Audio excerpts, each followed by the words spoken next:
I'm shocked. All right, man. Torture Talk. Like, share, subscribe to the page. Hit the thumbs up button if you like the content. If you don't, hit the thumbs down. YouTube is not paying me, so I do what I want. I just want everybody to be genuine when it comes to this channel. If you don't like something, just say you don't like it. You know, you don't have to beat around the bush. You don't have to say things, whatever. If there's things that you think I can improve on, just say it. You know what I mean?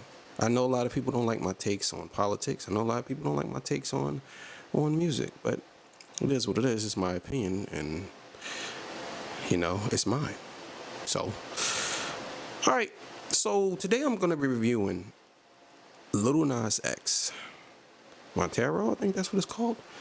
Now Lil Nas X, down south artist. He's from Georgia, somewhere in Georgia, I think. Polarizing figure. I would say Lil Nas X learned the art of trolling, and he's one of the top 10 trolls of all time when it comes to music. And I want to go on a rant before I actually talk about his album. Nowadays, we have artists who they just feel like they have to do what they call controversial takes, or it has to be something that would sell their album. Now, granted, Lil Nas X isn't the first artist to do this. There's plenty of artists who seek attention by doing certain things, and putting it out there that there's certain ways or doing certain things. But I think that we have gotten to the point now where most people are just numb to it and they're expecting it to come. So it's like, okay, what is he going to do to sell his album? It's not that what is he isn't going to do, it's what is he going to do to sell his album. And people are used to it. So, you got your Eminems of the world, your 50s of the world, and your 6ix9ines of the world, and a lot of people had controversial ways of going about getting their name out there. Then you have some artists who talk about other artists to get their name out there. I would never do that, or you would never see me do that, or he's a punk, or this and that, or this and that. And it's just everybody's exploiting themselves in some type of way. So Lil Nas X dropped this album, and I'm not going to lie, I didn't want to review this album because I don't like how he carries himself. But in the interest of fairness, I have to review the album because I like 6ix9ine. So what does it look like for me to not review this album because I don't like how he do his antics, and then I turn around and review 6ix9ine's music, and it's like he does antics too.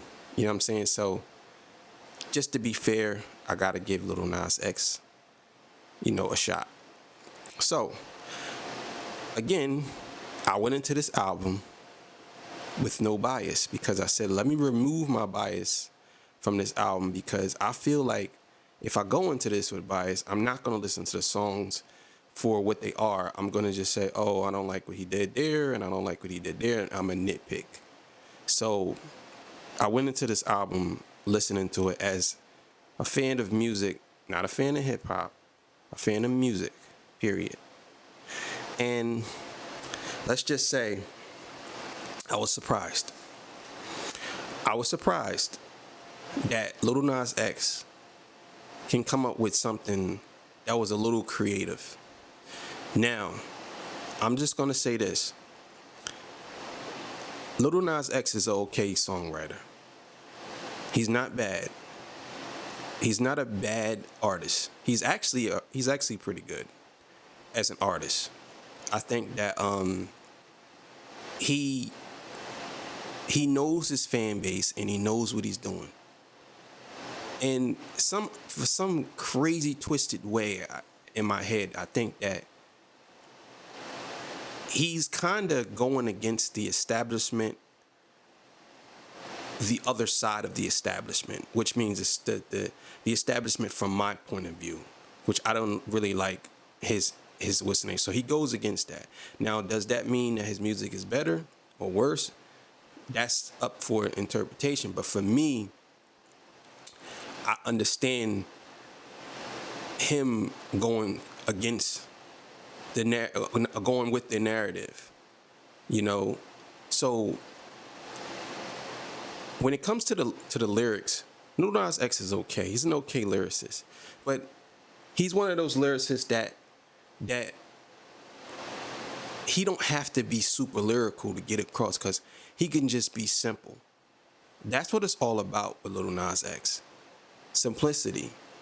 Because that's what sells his music. He just straight up what he's talking about. There's no going around or dancing around it. He just, this is what it is. And I'm gonna do what Puffy did. Oh, you say I dance too much? Well, I'm gonna dance even more. Oh, you say I talk about this? Well, I'm gonna talk about it even more. That's Lil Nas X, is his bread and butter to me. And I think that with this album, his lyrics was in your face. So his lyrics was, I wouldn't say the high point of this album, but the lyrics was okay. It fit what he was doing. As far as the production goes, as far as the sound quality goes, of course the sound quality was good. But the sound quality reminds me of an alternative music type of mixing. Like, some of the beats to me sound like alternative, like Taylor Swift type of instrumentals and Leanne Grimes and stuff like that. It wasn't really hip hop ish, but it was like a hybrid of it. You know what I mean? So I think that some of the beats on that album were alternative ish hip hop, and it's kind of like, all right, it's kind of like not Rage Against the Machine, kind of like what's the Limp Bizkit type of vibes to me. Not the content, but just the way he went about it. You know what I'm saying? The Linkin Park type of, even though Linkin Park's not hip hop, but you can kind of cross them in a little bit. You know what I'm saying? And I think that's how I feel about Lil Nas X. He's in that category of the Linkin Parks and the Limp Bizkits. He's not them, but he's in that category. You know, let me clarify that, because I know a lot of people gonna get on here and say, "You crazy? He's nowhere not like Limp Bizkit, or you Linkin Park? You crazy?" Like, no, I'm saying that his sound is pushed a little bit towards there, than actually pushed a little bit towards Jay-Z, Biggie, and Nas and all them. His sound is pushed towards a more of a broader aspect. And I hate to use the term white boy rap, but it's a term, and I didn't coin the term. I'm just saying that's just what they say. I don't like it, but I'm just saying I hate to use that term. But the beats, you can tell some of the beats are different from usually the hardcore hip hop beats, and that's what they call it, white boy rap. So that's what it is. The production, now what was the sound quality? Sound quality was good, pretty good. You know what I'm saying? Now the production, like I said, I kind of mixed that in there with the sound quality, because it is the same in a way to me. So the sound quality, this production was pretty good. It was probably the high point of the album to me. It wasn't nothing that was, to me, was trash. He actually had a couple of alright beats on there. I was like, okay, this beat is fire. You know what I'm saying? And the way he tackled some of the beats, some of the songs had meaning to it, and I could understand where he came from on it and the way he pushed it. So, with that being said, Lil Nas X, Montero, I think that it's probably, I'm not gonna say his best work or best foot forward, because I don't think his first album is better than this one. I think this one is a little, but I think they're about a tie. I would say that they're about a tie. So I'm gonna get this album. I give this album a solid 7. A solid 7.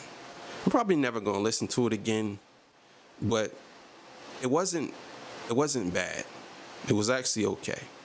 And would I recommend this album? If you're a Lil Nas X fan, I would recommend the album. If you're not a fan, then even if I did recommend the album, you're probably not going to go listen to it because of his antics. But Lil Nas X, solid 7. And yeah, Torture Talk. Like, share, subscribe to the page. You know what it is.